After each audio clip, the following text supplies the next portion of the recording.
Your podcast brought to you by EFB Advocacy.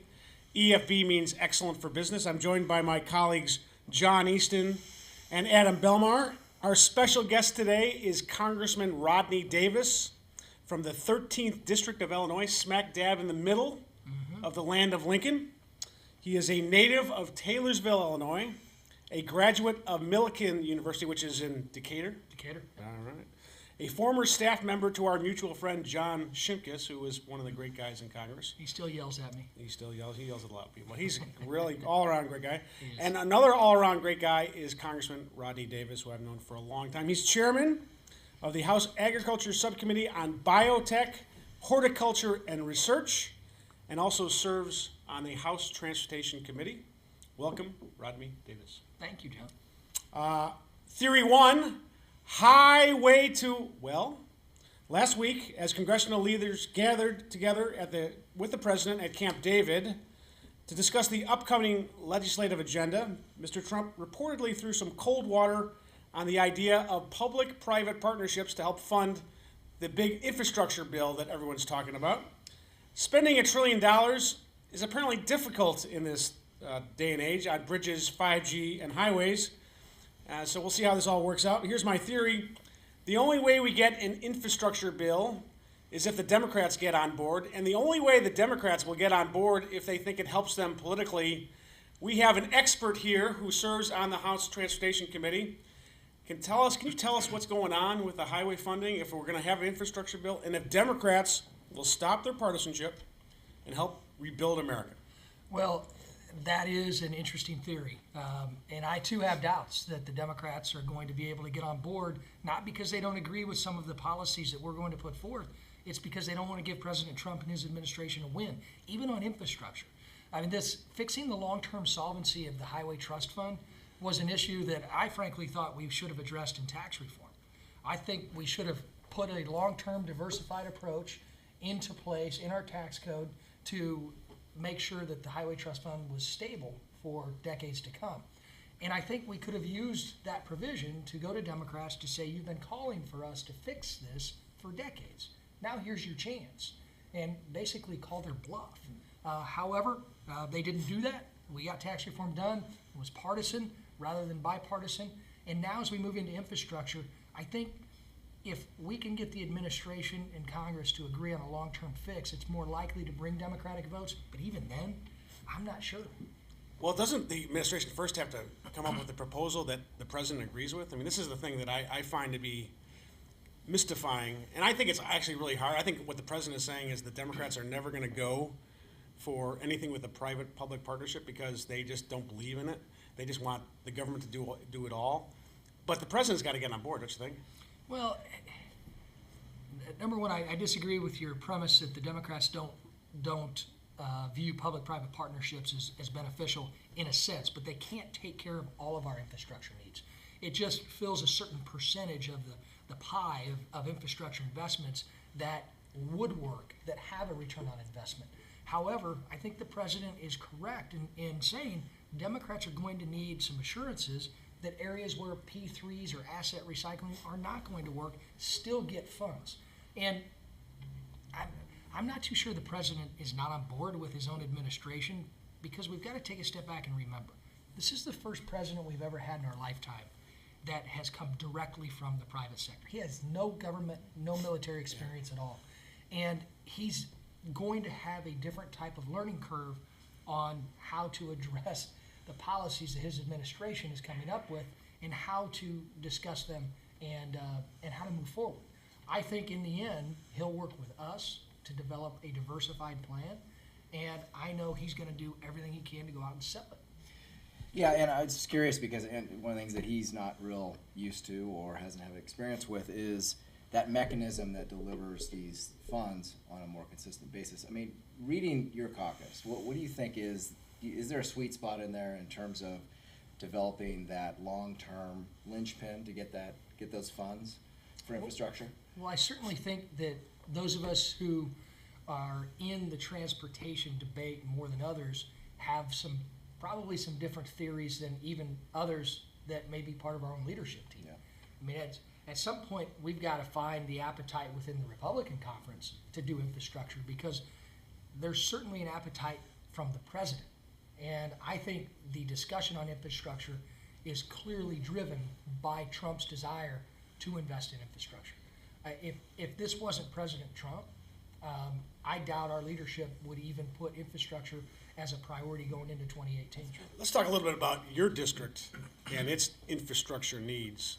Obviously, you think it's important because you're on the committee and you're an active member of the committee. When you're looking at your district, what are the things that you most need from an infrastructure plan?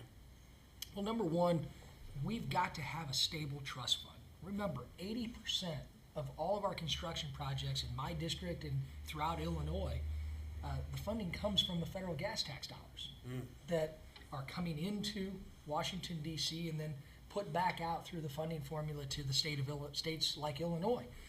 And that highway trust fund is still on a downward trajectory, because at the same time we're using gas taxes for 80% of our road construction. The federal government, on the other hand, is telling car manufacturers to make engines that burn less of it. Right. So even if somebody was successful in calling for raising the gas tax, which I am not in favor of just raising the gas tax to put revenue, you were still on a long-term downward spiral, especially when you look at electric technology in vehicles. It's becoming more affordable with a $35,000 Tesla now on the market. Right. And anybody right now who drives a fully electric vehicle pays nothing into the highway trust fund. So when I look at a state like Illinois, I look at their problems coming up with the funds to be able to match the 80% we already have. We as policymakers have to come together as Democrats and Republicans and find that long-term diversified approach to really create a stable fund. Then when you invest like $220 billion, $250 billion that the administration's talking about, that's real money that provides that booster shot. And when you compare it to the last booster shot of stimulus money that came in the era, the stimulus bill under the Obama administration, remember that they went out and borrowed $1 trillion and it only invested 6% in infrastructure. So $220 billion would be 4 times what was invested. I remember our good friend Ray LaHood, a great friend of ours, and the idea of shovel-ready projects, which really kind of was a big lead balloon. It didn't really work that well. Talking about the future of infrastructure, the current fascination with everybody on the Hill seems to be and Uber and companies like that is self-driving cars. Yeah. And that's all going to be propelled by electric, right? So to your point on the highway trust fund, you need to find something else other than the gas tax, don't you think? Oh, absolutely we do. And frankly, I like to look at it as diversification. And we need to be able to have the adult conversation on what those sources are going to be to diversify. But we've got to first recognize we've got a problem with our existing fund. Remember, you would not invest your 401k in one stock, but we invest the future of our highway trust fund in one source. So if we talk about asset recycling, we talk about P3s, you could probably take about 20%, 18 to 20% of the infrastructure needs in this country and address them with public-private partnerships or asset recycling. Great, let's put that option out there. But at some point, we have to have a stable fund that's going to our states, because people are paying this user fee, to maintain and build the smaller projects that we have. Let me jump in there, and I want to ask you a question about the word infrastructure, because we've currently been talking about it through the lens of transportation, but the infrastructure of the United States extends to wireless networks. Obviously, there are other major components. Where do you see the larger infrastructure effort going beyond transportation, and how important is that, especially in Illinois? Well, it's extremely important, especially in places like my district, where I represent many urban areas and a lot of rural areas. So when we talk about broadband, Yeah. there are certain areas where private companies are just not going to invest. There's not enough customers, there's too much space between them, that if we're going to invest in rural broadband access, we've got to have the federal government focus on the true last miles. What they've done in the past is go into communities that already have private investment and then use government money to compete against them. That should not be the case.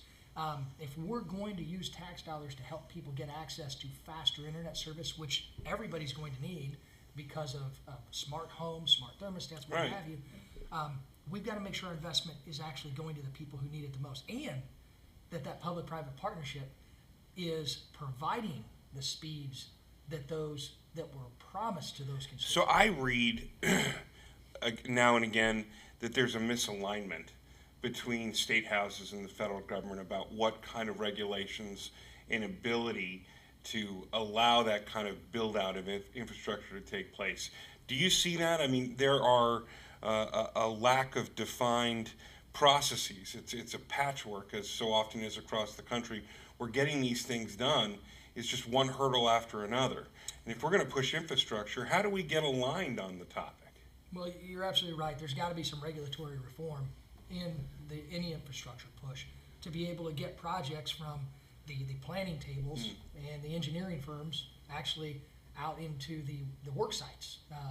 But when you talk about rural broadband, I think there are a lot of communities, even larger communities, that are really wanting choices. You know, I never realized until this net neutrality debate that I'm pretty blessed in my small hometown of Taylorsville. We got 11,000 people. We've got 3 broadband providers. We got 2 guys that graduated from my high school, started a dial-up company, then went to wireless internet, and have continued to build out their own small business. They wrapped our entire community with fiber. Are those your rich friends? You know what? When people start talking to me about net neutrality and ISPs, you know what I call? I don't call Verizon, I don't call AT&T, I call Billy and Adam.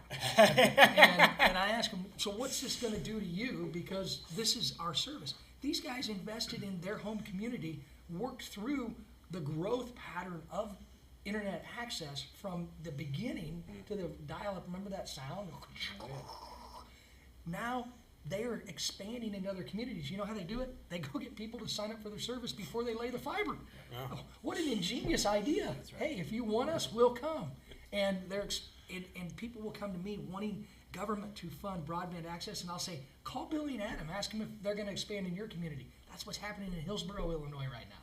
I mean, that's where government can hinder investments from entrepreneurs like Billy and Adam, that much to the chagrin of people getting the goal of better and faster access.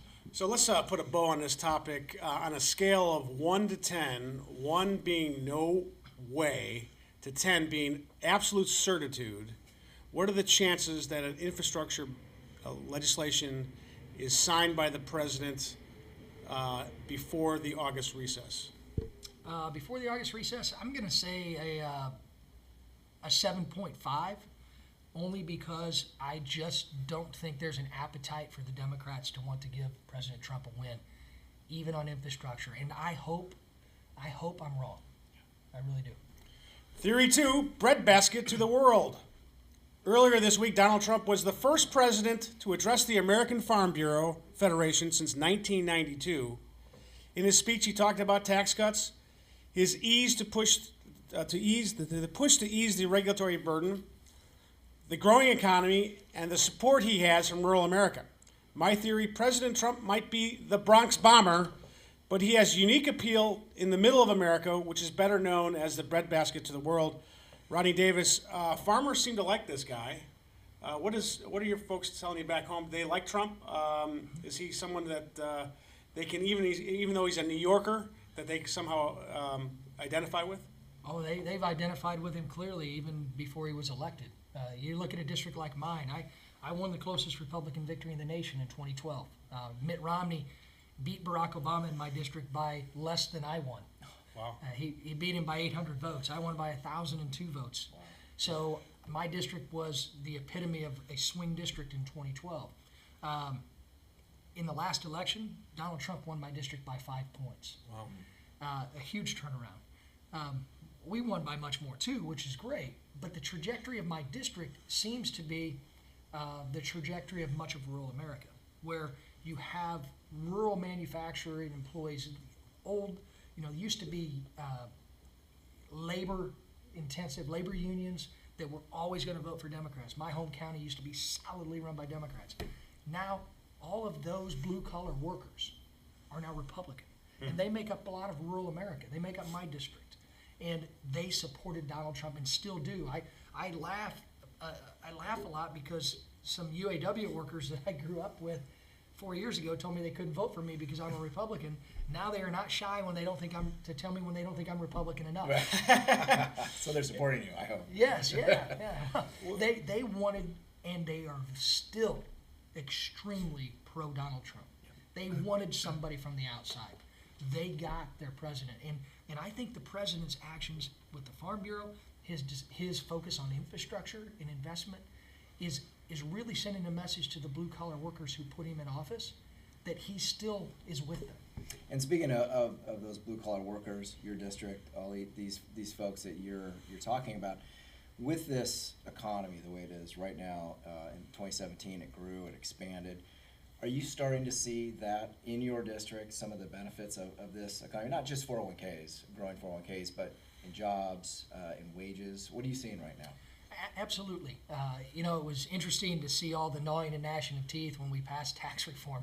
I mean, I never knew putting more money into the pockets of middle income and lower income families was going to be, the end of the world, as many Democrats said it was going to be. 10,000 employees of AT&T in Illinois got a $1,000 bonus. Waste Management just one-upped them all and has given $2,000 bonuses to their employees. I was waiting for that. It's great. But Decatur, Illinois, there's no better place in America to look at when talking about a growing economy that we've had. Decatur, Illinois was plagued with double-digit unemployment upwards of 1.5 to 2 years ago. Wow. Now, as I ran into one of the executives at Caterpillar, an Illinois-based company, they've been expanding jobs into Decatur. You know what her biggest worry was? Getting people to take the jobs. Right. In Decatur, where they were at 11% unemployment, Caterpillar, one of the best paying jobs with the best benefits that can be offered, and they're in Decatur, Illinois, and they have a workforce problem. ADM is based much of their operations out of Decatur, the majority of them out of Decatur. They have a hard time hiring people to drive trucks that don't leave Decatur that pay $60K right at the beginning. That's a problem we've got to address for much of America in its workforce. Yeah, I think that's the thing that I have questions about, and I'm a big Trump supporter. I'm getting a lot of trouble with my wife for that, by the way. But he's got to figure out about the workforce issue. There's a couple issues there. First, there's immigration. You need to figure out a way to get legal immigration fixed in this country, I think. And the other thing is this opioid crisis. It is. And it's interesting in California and in Colorado they are legalizing pot, but it's still in a lot of places, if you have pot in your system, you can't get a job. Mm-hmm. So we got to square that circle. I don't know how that is, but the drug issue and the immigration issue really kind of conspire to keep capable workers out of the workforce. How do you think we should fix this? Well, that's a debate that we have to have. Right. And I on the immigration front and the opioid front, I think the president needs to focus, when he talks about physical structures on the southern border, needs to really focus on what law enforcement tells me, and I know they're telling him. Much of the heroin and the ice that are coming into our rural communities is coming through that southern border. Yeah. And there are areas where we need a physical structure to stop the drugs from coming in because they're being manufactured, because there's a profit to be made by manufacturing those drugs south of the border and coming into America. Now, workforce issues. To address the problems, I think we need to incentivize work requirements, and we need to look at our existing benefit systems and the cliffs that we have. Think about it. If you are out of a job and you're getting subsidies from the federal government and state government for health care, for food and others, and you get offered a job, you're going to be paid this much, you immediately lose everything. But you've got increased transportation costs, you've got child care costs, you've got others. It may be a cost benefit to stay out of work. Yeah. What we ought to do is slide these down. If you're going to take this job, hey, maybe you still you're not going to need Medicaid assistance because you're getting health care through your employer. But maybe you might still need some food nutrition benefits. And as you work yourself up and off, then you slide down. I don't understand why we in America don't have that type of system that other countries do. So this is kind of a welfare reform effort. I'm a little bit skeptical of that because I don't think Democrats will ever go for welfare reform. But what you're saying makes a heck of a lot of sense, where people keep some of their benefits and are incentivized to keep working. Do you think that's something that Democrats could ever support, or were they demagogue against this? Well, I think that it depends. Yeah. You know, we've got to do it right, and we've got to work with them on it. Right. And I think even the most liberal Democrats that I serve with realize that we've got to incentivize people to go take the jobs that are available. And a sliding scale, to me, is the most compassionate thing to do. Right. Because you're incentivizing people to actually go out and get that job. You know, I'm not even talking about the $60,000 a year truck driving jobs that are available that you wouldn't need to slide down. You would immediately go in, Right. and you're well paid, you got great benefits. But those who don't have access to those types of jobs, and many in rural America don't, you need that sliding scale to have that off ramp. And I would hope that my fellow Republicans would agree those are the types of reforms that we need. Because I think you would get Democrats, especially those that serve in rural America, that would. So John and I were at a hearing earlier this week. The author Sam Quinones, and he wrote this book called Dreamland. Have you read the book? You should read it. It's a really interesting book about how America got addicted to opioids, and it talks about a lot of places that are just like your district, where the people start out with some pain. They're kind of probably out of shape. They probably have arthritis. They start with some hydrocodone or some other kind of opioids, and pretty soon they get cut off, and then they turn to black tar heroin, which is, I'm sure, part of your district. But it really kind of talks about the lack of hope. And one of the things that I think that Trump has brought is the idea that you're going to be able to get a job if you want it. Mm-hmm. And I think that's probably why he's pretty popular in your district, don't you think? I think that, and among other reasons why, there are certain pockets of my district where he is extremely unpopular. Right. As is every Republican, including me. Right. But when you look at this opioid crisis, I mean, growing up in the 80s, who would have thought that heroin would be a problem here? I mean, that was a rock star issue. Right. Remember? Yeah. Now, in my hometown, I remember a newspaper a few years ago, we had a coroner's jury report, and there were 4 opioid-related deaths in one coroner's jury report. Wow. In my town of 11,000. And you're right. We in government tried to solve the problem of painkiller abuse, prescription drug abuse, and the unintended consequence was it just jacked the market up for heroin in this country. We've got to do some things to encourage our physicians to prescribe less addictive opioid medications. Right. And some things are as simple as maybe changing some of the Medicaid formularies in our states. I go to a community health center in Decatur, of all places, and the doctor who runs it's telling me that she wants to write prescriptions of non-opioid painkillers, but it costs the patient at the community health center more and too much than prescribing the opioids. Right. Those are simple governmental policy changes that we ought to make at all levels of government. That's right, and at the same hearing that John's talking about, Lamar Alexander, the chairman from Tennessee, was talking about how the governor had convened a number of the academic experts, the University of Tennessee, law enforcement, physicians, and they were talking about what needed to be done in each of these segments. And what Senator Alexander was talking about is sort of this Marshall Plan, where it really is more of a localized effort to get at this problem, not just the federal government. Yes, the federal government has a role, especially to bring some resources in the right places. You must be seeing a lot of effort in Illinois and in your district to bring these stakeholders together. Absolutely. And I'm sure you participated in many of them. I have. We've held roundtables, and I always note that each time I hold an opioid roundtable, more people show up. My goal is to actually call one and have no one show up. Yeah. I was just with our Lieutenant Governor, Evelyn Sanguinetti, who's helping to lead our governor's administration on this issue in my hometown, where I sat around a table with people that I grew up with and talked about, what is it that you're seeing on the ground?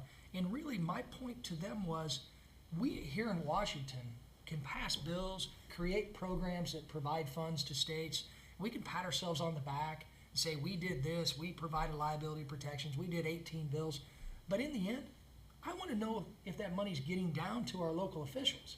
And I asked them, I said, you guys need to tell me what is working that we've done and what you have access to, because frankly, we're not going to know unless you stand up and tell us. You know, one of the things that I hear about, and I wonder to what extent you've experienced this back home, is that the manifestation of the opioid crisis is the impact on how it pulls families apart. And you've got kids being ripped out of homes, in many cases for obvious and good reason, into a foster care system to help support these families that just isn't robust enough or able to take care of the needs, now so many, of families torn apart. When you think about impact on families, what's going on back home, and what do we need to be thinking about in raising this next generation? We can educate doctors about how to better prescribe, but how do we take these kids out of these homes and not have an appropriate place to be able to raise them and not foster this going forward? Well, it's interesting you bring up the family unit, because that was a large part of the discussion that we had at our opioid event in Taylorsville last week, and was brought up by the local recovery center, saying we That's need. where they see it, isn't it, Congressman? Yeah, and they're seeing it on their end. They're seeing it in helping the addicts recover from already making the bad decisions that they've made, and may have already had to suffer the familial consequences. I think what we've got to do is we've got to provide hope that there is something better than the drugs that they're seeking, better than the addiction. And a lot of it, I think, has to do with access to good paying jobs. And also, we need to focus on making sure that we tell people that it's not okay. That it's not okay to glorify addictive behavior. It's not okay to glorify drug abuse. And we have to make sure we as the federal government provide the resources necessary, but ensure again that those resources are actually getting down to the ground level. Because that's what I don't think we do effectively enough at this level, is to see what happens with those dollars that we provide and we brag about. Theory 3, Main Street, not Wall Street. The tax bill signed by President Trump was a significant victory for Main Street over Wall Street. If you lived in the middle of the country, you probably got a significant tax cut. If you lived in San Francisco and New York City, you might have to pay a little bit more in taxes. My theory, fighting for Main Street is good politics, especially if you're from the great state of Illinois. Rodney, you are chairman of the Main Street Caucus. I thought I'd somehow figure out a way to get Main Street and Main Street Caucus. What are you trying to do with the Main Street Caucus, and how's it going? You started it last year? Yeah, you know, we've always had a group on the political side, a Republican Main Street Partnership that Steve LaTourette helped start. Great members. And Sarah Chamberlain does a great job in working that political side. But a lot of us saw a void in where do you have a group coming together to govern. And we wanted to create kind of a policy arm. So we started at the staff level and getting staffers together, and we used the existing membership that was in the political arm to begin the process of getting people together to really put a focus on Main Street, on priorities, transportation. I mean, things that aren't going to be out into the 24-hour news cycle because they're not sexy topics. Workforce investment, opioids, rural America, suburban agenda. And we've been able to now create a government policy structure that I think is working extremely well to show leadership that, hey, we want to be engaged in writing bills on the front end. And that's where I think we as the Main Street Caucus differentiate ourselves from any other group. Our members want to affect the beginning of the process rather than the end. So you talk about governing, and as someone who worked in the Congress for many years, and John worked in Congress, Adam worked for the Bush administration, governing, has been, for the conservative circles especially, kind of a toxic word. But now you have President Trump, who is a definite outsider, and is learning that you really do need to govern. Mm-hmm. And that actually the government can play a positive role. The old joke was, I'm from the government and I'm here to help. Well, actually that's true. The government can help, but it can only help if there's buy-in from the American people. How do you get buy-in on governing from a Republican perspective? Well, you do exactly what President Trump did this week. You take a very difficult issue, like immigration and DACA, and you, as the president, show extreme leadership. He did that. I was giggling looking at some of my Democratic colleagues sitting around that table, bewildered that the TV cameras were not gone yet. Right. I was bewildered. I couldn't believe it. But that's what makes Trump Trump. Look, I have had interactions with his administration, and I'm telling you, it is a breath of fresh air compared to any interactions I had with the previous administration. These folks want to govern. This is a president who, again, came directly from the private sector. He's everything conservatives have said they wanted for years. We want somebody with no government experience. Well, you got it. He's understanding that, you know what, it takes both sides. We got to work together. And I think he's seen the progress that governing can make, and that's where the Main Street Caucus comes in, because around that table, we're a lot of our members. Right, and the Republican Main Street Caucus, great. It's really a great effort, and I'm just curious because part of the goal is to obviously find common ground, get stuff done. 2018 midterm election, not really known for getting a lot of stuff done, but how do you see 2018, given the intensity of a midterm election, particularly with margins like this in the House and the Senate, with a very kind of radioactive White House? What do you think about 2018 legislatively? Well, I'm an optimist. You know, I'm not one who... Aren't you a part of the Optimist Club? I used to be a member of the Optimist That's Club. great. I mean, I'm an optimist too. I think it's. it's really important to be an optimist. Yeah, you know, I don't believe elections should suck all the energy out of the room out here. And Democrats here who are giddy about taking over the majority in the House and the Senate have to take a step back and remember their giddiness in 2013 after the shutdown, when they thought they were going to take back the House in 2014 and in 2016, and we saw historic gains in Republican seats. So they're going to have to come to the conclusion that they either want to work with the Trump administration to address many of their priorities like infrastructure, agriculture, farm bill, and other food and nutrition issues, or if they're going to play politics. And I actually think, especially in districts like mine, they will be held accountable for not working with us and not working with the administration, because that's where my district is heading. Suburban legislators that I serve with, their districts are changing the opposite way. So those are areas where they make up a lot of our Main Street Caucus. And we've got to be aware of how do we help them in a suburban agenda, and how do we help them show that their governing is a positive, especially in this administration and this time here in America. I want to take the conversation for a second back, Rodney, to what you just talked about with the president's meeting in the cabinet room with this bipartisan, bicameral group. You have a perspective that so many don't have. You seem to have an appreciation for the president, for his administration, on a firsthand level that didn't really surprise you, where it surprised so many of us in that meeting the other day where the cameras wouldn't go away. So I want to ask you specifically. He's sitting there trying to foster a conversation in a way that many of us have never seen a president with members like that before. But have you seen that? Have you seen those kind of open discussions? And if this is what's really going on, isn't it great that we're finally getting to see it? And do you think we need to see more work like that? Absolutely, I think he should do that more often. That's where he's best. Look, I came into Washington with a target on my back because of the close race that I won. Right. And I thought it would be great to be able to serve with the president from my home state. And Barack Obama, I liked talking to him personally the few times I got a chance to do that.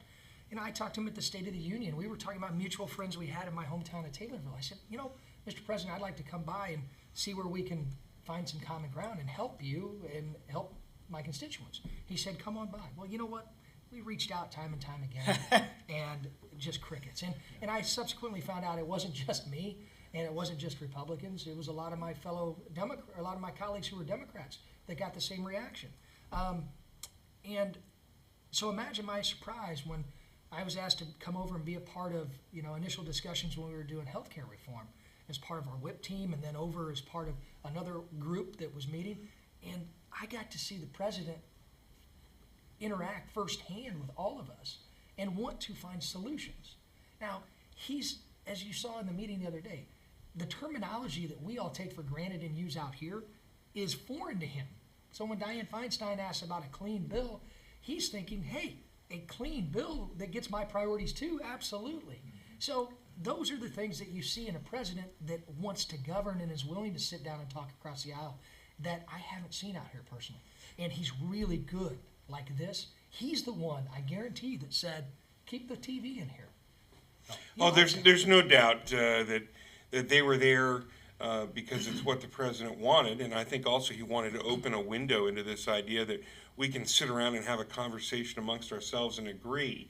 But what good is that without bringing in folks whose votes we need and positions we have to understand? And there was a civility in that conversation that run counter There's to. always more civility and transparency. That's right, and that's kind of what I was wanting to get at. That kind of transparency, the kind that we have at C-SPAN with your hearings and what goes up on the Hill, you apply that down the other end of Pennsylvania Avenue, and I think people's eyes open up a little bit about what this president is capable of doing in terms of governing and leading. You know, and I think the importance of civility in discourse from our leadership. Now, this president is great civilly when he's talking to people one-on-one, and everyone says that about this president, that when you get to know him behind closed doors, he's awesome. A great guy. He listens. He's very solicitous of your ideas. But the tweeting, and the tweeting is not, you know, I think in many ways it can be helpful because it shows what's on his mind. But tweeting in general and social media in general, not just with this president, but with everybody. I was talking to a member who, you know, said, like, people would tweet at you 5 years ago. Now they say it to you personally, in the sense that way too much negativity. And if you're a member of Congress or you're trying to kind of serve your country, then the negativity that people feel that they can exhibit to you personally is becoming dangerous and toxic. I just want to talk to you a little bit about how important civility is with our leadership and why efforts like that are so important to show that people can and should get together. And if our leaders can exhibit that, I think it will filter down to the rest of the populace. But right now, people are just throwing too many bombs at each other. You know, they are, and you know, I wanted, and I've tried to be a voice for civility on both sides. You know, you guys see this. You've been in Washington. You've been staffers, worked in the administration. You know, the majority of what we do here is done on an overwhelming bipartisan basis. The majority of the bills we pass. It's shocking to some back home when I tell them we actually like each other, Democrats and Republicans. Some of my best friends, some that showed up at my birthday party last night were my Democratic colleagues. They're friends of mine. I know them. I know their families.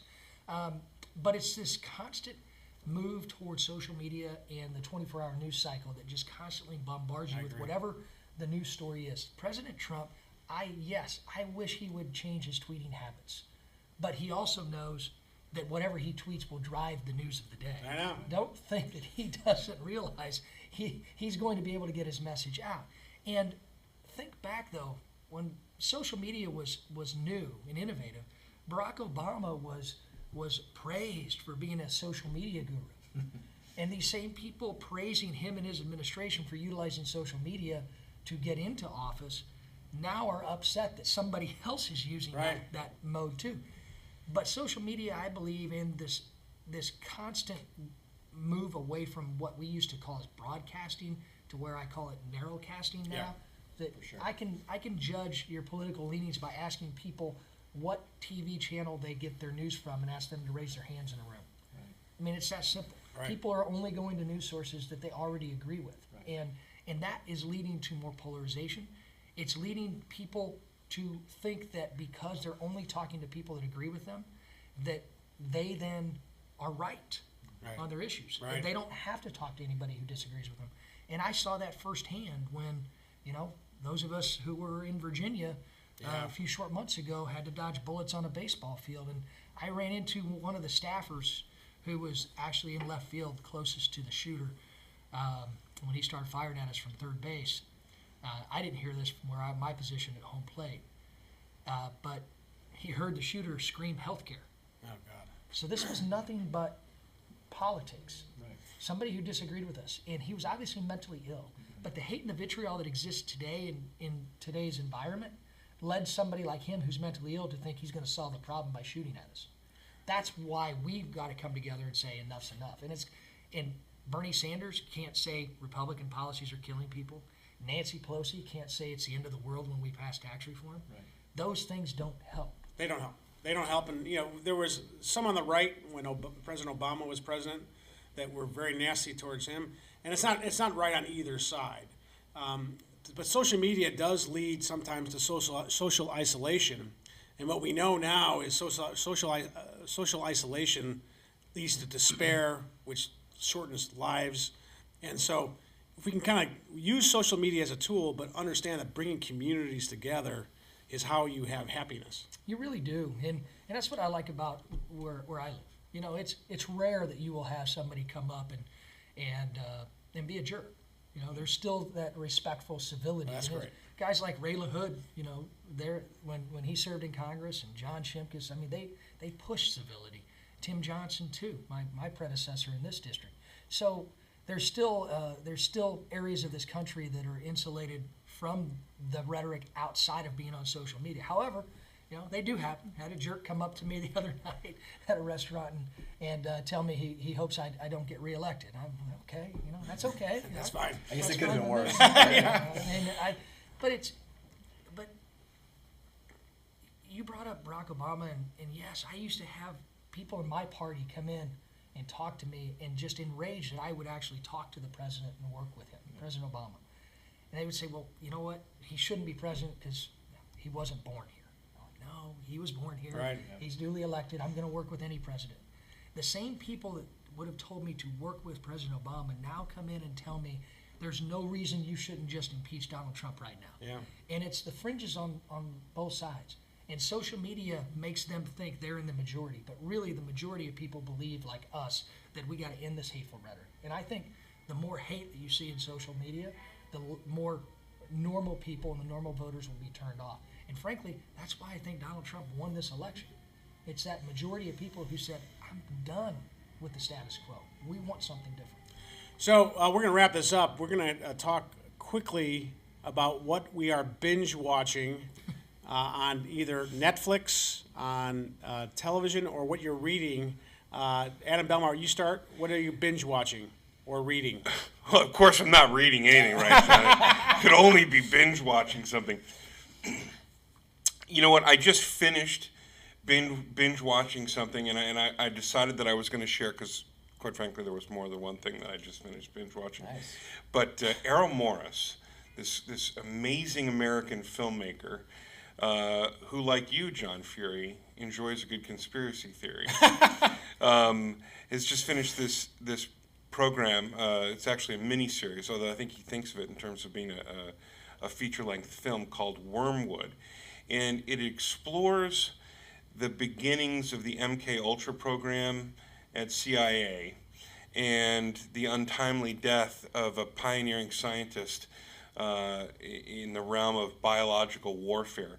But it sort of juxtaposes the real-time actions of the government and what was going on in the 1950s with this 60-year pursuit of the man's son for the truth. What's it called?